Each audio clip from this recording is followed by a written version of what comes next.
की type different होती है ना, इंजन की फॉर्मेशन का ही फर्क था। जैसे गाड़ियों में पेट्रोल डलवाओ तो उसमें मोबिल ऑयल ऐसे नहीं डलता, लेकिन साल के बाद जब सर्विस कराने जाओ या 6 महीने बाद सर्विस कराओ तो वो पूरा ऑयल चेंज कर देते हैं। तो वो जो ऑयल चेंज करते हैं ना, वो पेट्रोल नहीं होता, वो बेसिकली यही वाला ऑयल होता है। तो इनके इंजन में इनबिल्ट होता है पेट्रोल। जो आपका गाड़ियां हैं या मोटरसाइकिल है, उसके अंदर इनबिल्ट एक बॉक्स बना हुआ है जिसमें वो पहले से डला होता है, इसलिए बाहर से पेट्रोल में डाल डाल के देना नहीं पड़ता। स्कूटर के अंदर वो सिस्टम नहीं था, जैसे चेतक, वेस्पा जो स्कूटर आते थे उनके अंदर ऐसा सच नहीं था, तो वो एक्स्ट्रा डालते थे एक कंटेनर, उसमें बॉक्स से छोटा सा उन्होंने मग रखा होता था पेट्रोल पंप वालों ने, थोड़ा सा मोबिल ऑयल डालते थे। तो आजकल तो कोई भी स्कूटर ऐसा नहीं लॉन्च हो रहा ना, अब जितने भी स्कूटर आएंगे मार्केट में उनमें वो इंजन के अंदर ही वो छोटी सी बॉक्स लगी होगी जिसके अंदर वो डला होगा।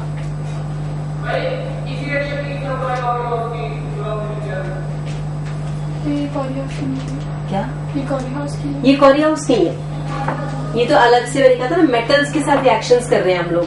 पहले हमने की थी मेटल रिएक्शन विद मैग्नीशियम, फिर हमने किया विद सोडियम, फिर जिंक, फिर उसके बाद हमने किया विद कॉपर एंड लिथियम, अब हमने किया विद लेड। क्लियर? तो this is about your reactions with metals. We are finished with the topic reaction of alkyl halide with metals. PbCl4 लिखो तो बैलेंस होगा। PbCl4 बैलेंस हो जाएगा।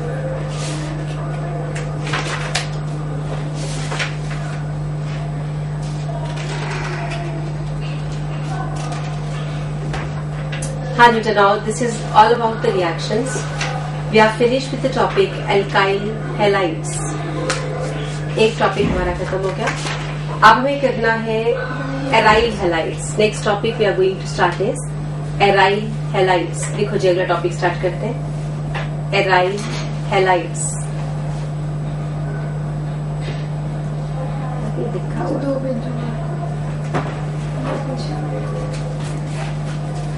अपने आप में थोड़ा फिक्स है। एराइल हैलाइड का मतलब है बेंजीन के ऊपर डायरेक्ट हैलोजन लगाना चाहते हैं।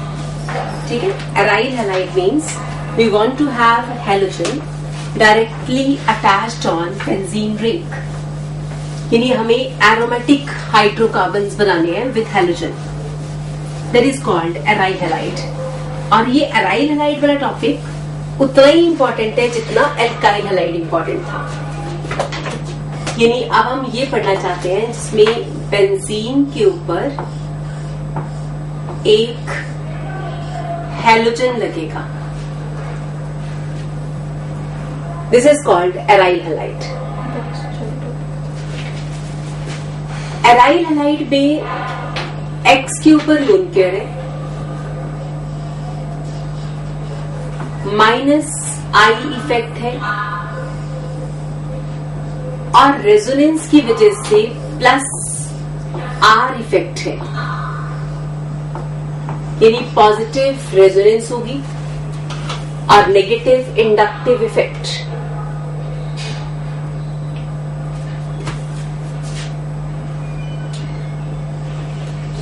रेजोनेंस मैंने आपको स्टार्टिंग में एक बार कराई थी, लेकिन फिर भी चोगर जी एक बार करा लो, दूसरी बार तो कराना ही पड़ेगा क्योंकि आप तो भूल ही गए। तो अगर मान लो हमने क्लोरोबेंजीन लिखी तो हम क्लोरोबेंजीन में एक रेजोनेंस बनाया करते थे लाइक दिस, याद है ना? फिर इसका मतलब आप अगले के 5 स्ट्रक्चर्स खुद बना सकते हो क्योंकि इसमें 5 टोटल स्ट्रक्चर्स बनते थे। मेक दोस 5 स्ट्रक्चर्स, और फिर आपने हाइब्रिड स्ट्रक्चर बनाना था, make that hybrid structure also. जल्दी से कंप्लीट करो, मुझे बना के बताओ क्योंकि पेपर में तो आना ही आना है। स्कूल एग्जाम्स में तो रेजोनेंस पक्का आएगी।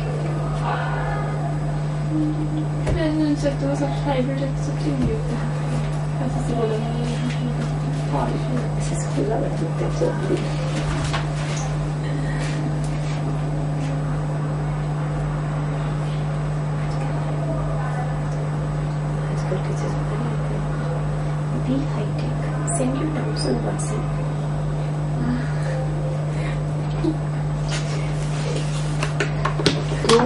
Double bond Cl positive, and the next structure is going to be Cl and like this. ये आपके पास से रेजोनेंस इन क्लोरोबेंजीन और हेलोएमीन्स। आपके पास हेलोजेंस यानी क्लोरीन की बात ही करें तो chlorine is ortho para directing. हम कहेंगे क्लोरीन की जो नेचर नजर आ रही है फॉर इलेक्ट्रोफाइल्स, यानी अगर इलेक्ट्रोफाइल कभी बेंजीन पे आ ही गया तो क्लोरीन की वजह से वो हमेशा किस पोजीशन पे अटैक कर सकता है, या तो ऑर्थो पे या फिर पैरा पे।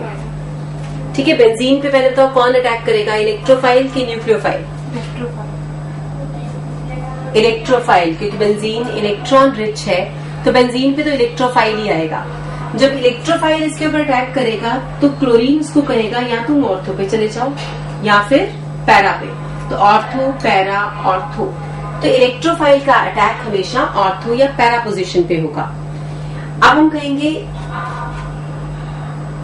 Due to negative I effect, due to negative I effect chlorine is ring deactivating, यानी क्लोरीन रिंग को डीएक्टिवेट कर रहा है। Chlorine is ring deactivating. Ring deactivating का मतलब काइनेटिक्स कहती है कि एक वो मॉलिक्यूल्स होते हैं जो बहुत एक्टिवेटेड होते हैं। मान लो एक मॉलिक्यूल, हाँ जी बेटा, ये मेरा नेगेटिव आई इफेक्ट वाला बात बता रहे हो ना, ये पूछ रहे हो। नेगेटिव आई का मतलब होता है कि इंडक्शन की वजह से अपनी ओर चार्ज को खींचना। जैसे क्लोरीन इलेक्ट्रोनेगेटिव होगा तो जो इलेक्ट्रोनेगेटिव एलिमेंट होता है वो बॉन्ड को अपनी ओर खींचता है ना, जो बॉन्ड को अपनी ओर खींचेगा तो उसे हम कहेंगे negative I effect. Inductive effect में नेगेटिव आई का मतलब है किसी से इलेक्ट्रॉन को खींच के रखना, इलेक्ट्रोनेगेटिविटी का इफेक्ट होता है वो। तो अब क्लोरीन क्योंकि नेगेटिव आई इफेक्ट शो कर रहा है तो हम कहेंगे ये रिंग को डीएक्टिवेट कर रहा है।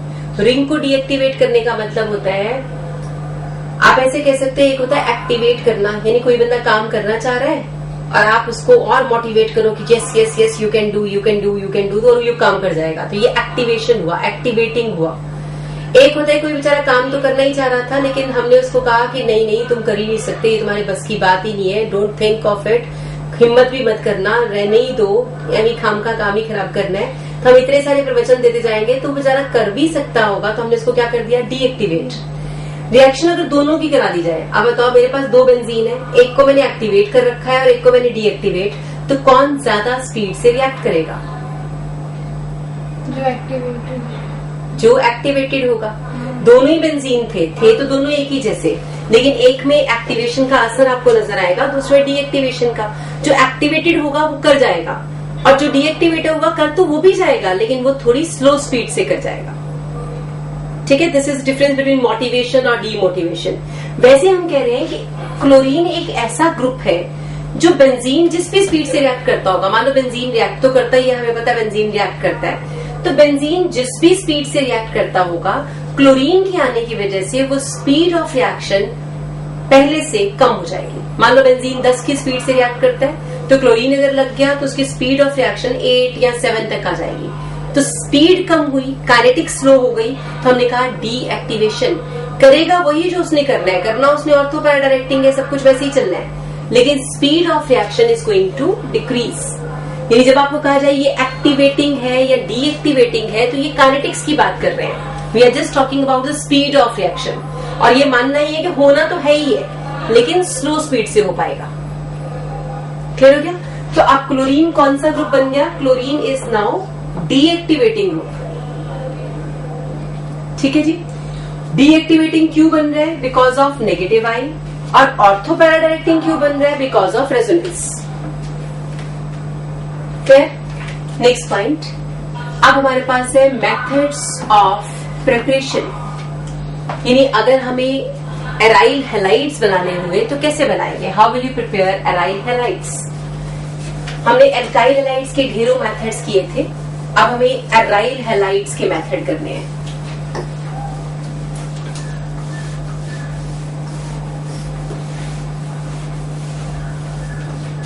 बेटा एराइल हैलाइड्स के लिए फर्स्ट मेथड मेरे पास है, आप जरा बताओ ये कौन सा मॉलिक्यूल है? What is it? ये हेक्सेन है। अगर हमारे पास हेक्सेन है और हम हेक्सेन में Cr2O3Al2O3 हाई टेम्परेचर डाल दें तो ये बन जाएगा साइक्लोहेक्सेन। फिर उसे हीट ही करते रहे, सेम रिएजेंट है लेकिन हमने और हीट किया तो ये बन जाएगा बेंजीन। तो एक काम तो करना ही पड़ेगा, पहले बेंजीन होगा तो ही क्लोरोबेंजीन बन सकता है। दूसरा मेथड हमारे पास एक और है। अगर मेरे पास CH ट्रिपल बॉन्ड CH हो और मैं उसे red hot iron copper tube में से पास कर दूं, red hot iron copper tube, तो जैसे ये काम करोगे तो भी बेंजीन बन जाएगा। ठीक है। थर्ड है मेरे पास कि मेरे पास क्लोरोफॉर्म आ जाए, कोई बात नहीं, CHCl3 आ जाए और मैं क्लोरोफॉर्म में 6 सिल्वर ऐड करूंगी तो ये एसिटिलीन बन जाएगा। Chloroform plus 6 silver we get CH triple bond CH। सोच सकते हो आप, CH और CH आपस में ज्वाइन करके और 6 AgCl बन जाएगा। फिर आप कहां तक पहुंच जाओगे? बेंजीन तक। इट मीन्स आपको पहले बेंजीन बनाना आना चाहिए। तो बेंजीन बनाने के 3 इंपॉर्टेंट मेथड्स मैंने लिखे और +1 में आपने बेंजीन की प्रिपरेशन के बहुत सारे मेथड्स किए थे। हमने एक पूरा चार्ट बनाया था कि चारों तरफ डिफरेंट डिफरेंट कंपाउंड थे, उनसे हम हर बार बेंजीन पे आ रहा था, सेंटर में बेंजीन रखा हुआ था। उनमें से 3 इंपॉर्टेंट मेथड्स हैं, यानी हम कह सकते हैं कि हमें पहले बेंजीन बनाना आना चाहिए था। अब बेंजीन बन गया है तो हम कहेंगे कोई बात नहीं, इसमें क्लोरीन डाल दो विद FeCl3, तो बेटा ये बन जाएगा क्लोरोबेंजीन प्लस HCl, यानी H और Cl आउट और एक Cl उस पोजीशन पे। तो हम कहेंगे बेसिकली मेथड ऑफ प्रिपरेशन तो इतना ही है कि बेंजीन से हमने क्लोरोबेंजीन बनाया, लेकिन आपको कन्वर्जन्स में वो जानबूझ के पूछ सकते हैं कि how will you prepare from chloroform to chlorobenzene. तो क्लोरोफॉर्म से क्लोरोबेंजीन अब तो बन जाएगा। पहले क्लोरोफॉर्म से क्या बना लेंगे? एसिटिलीन, एसिटिलीन से बेंजीन और बेंजीन से क्लोरोबेंजीन। बोलो जी, समझ आया? यानी मेथड ऑफ प्रिपरेशन हमारे पास बना हैलोजिनेशन ऑफ बेंजीन। हम कहेंगे हमारे पास एक मेथड है हैलोजिनेशन ऑफ बेंजीन।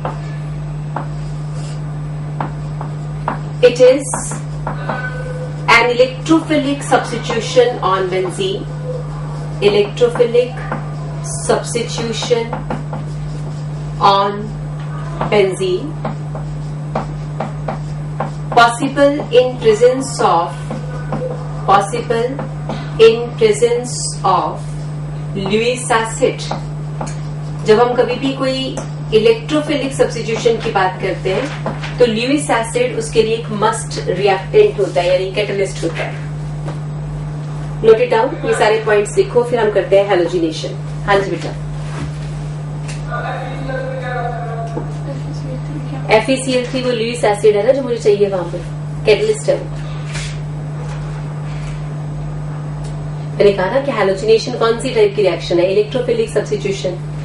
और आपने कहा ही था बेंजीन पे हमेशा इलेक्ट्रोफाइल अटैक करेगा, तो उसके लिए हमें ल्यूइस एसिड चाहिए ही चाहिए।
बेटा हैलोजिनेशन ऑफ बेंजीन, ये हमारा टॉपिक है।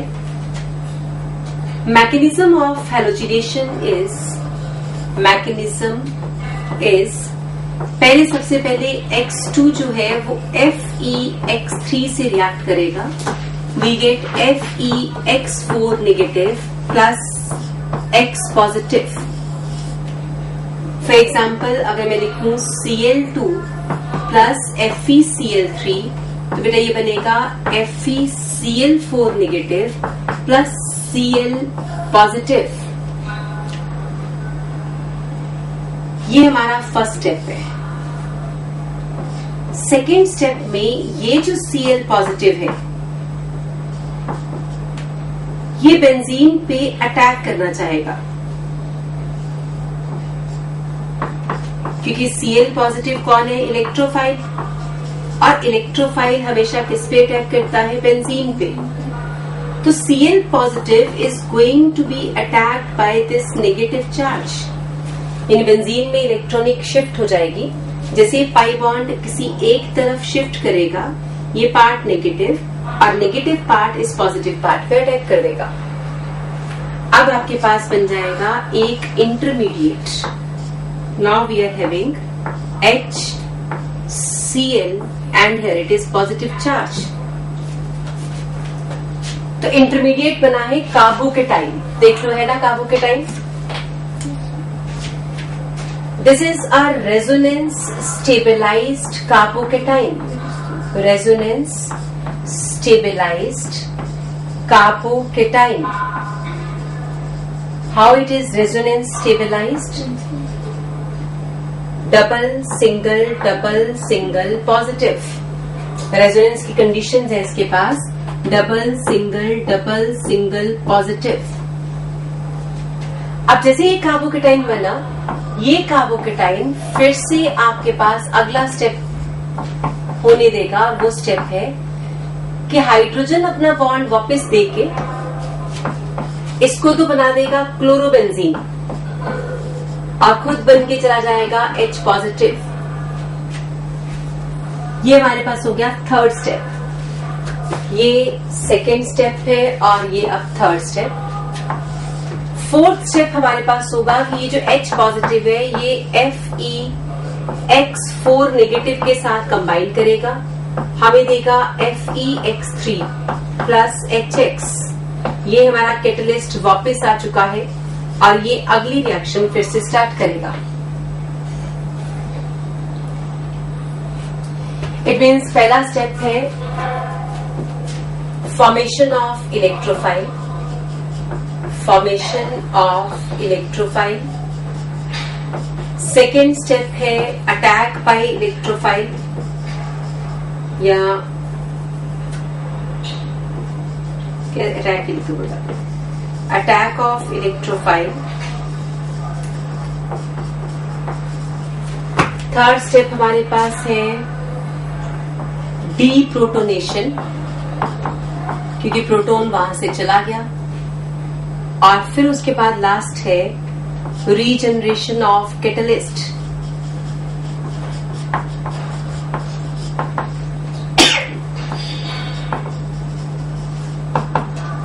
तो 4 steps are there in the mechanism. In 4 steps की वजह से आपको बेंजीन के ऊपर क्या नजर आएगा? एक हैलोजन। हाँ जी बेटा, डीप्रोटोनेशन।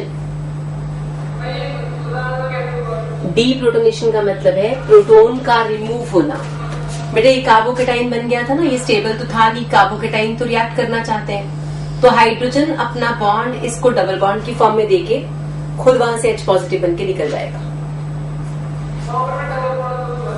सिंगल था ना पहले, जैसे बॉन्ड यहां आएगा तो H चला गया। ये H अब अकेला रह गया ना, जब उसका बॉन्ड अंदर चला गया तो वो तो अकेला ही रह गया, वो H पॉजिटिव बन गया। वो बॉन्ड, अच्छा मैंने ये डायरेक्शन बेटा चेंज हो सकती है ना, बेंजीन ही तो है, ये ऐसे बना। अब ठीक है, बेंजीन में तो रेजोनेंस होती रहेगी ना, बॉन्ड शिफ्ट कर ही सकते थे, तो वो वैसे था, लेकिन आप ऐसे बना लो।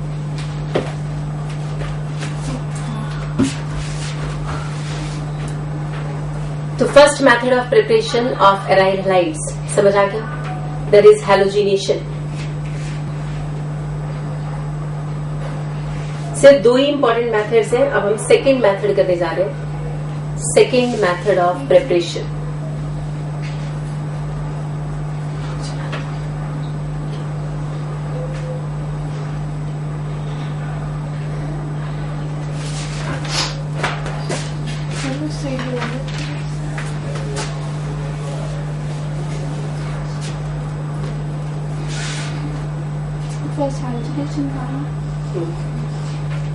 सेकेंड मेथड, क्योंकि एराइल हैलाइड्स की प्रॉब्लम हमेशा ये रहेगी, एरोमेटिक कंपाउंड्स के प्रिपरेशंस ना बहुत सारे स्टेप्स वाले होते हैं, इसे ध्यान से समझना, कहीं से भी कुछ भी पूछा जा सकता है।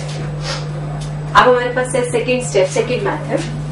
सेकेंड मेथड इज, देखो ध्यान से क्या है, अगर मान लो मेरे पास बेंजीन हो, ये मेथड बड़ा ही इंपॉर्टेंट है, और मैं इसमें डाल दूं HONO2, तो यहां से वाटर निकल जाएगा और ये बन जाएगा नाइट्रोबेंजीन।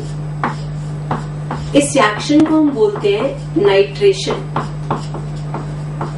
और ये रिएक्शन कंसंट्रेटेड सल्फ्यूरिक एसिड की प्रेजेंस में होती थी। ये हमारे पास है नाइट्रेशन ऑफ बेंजीन।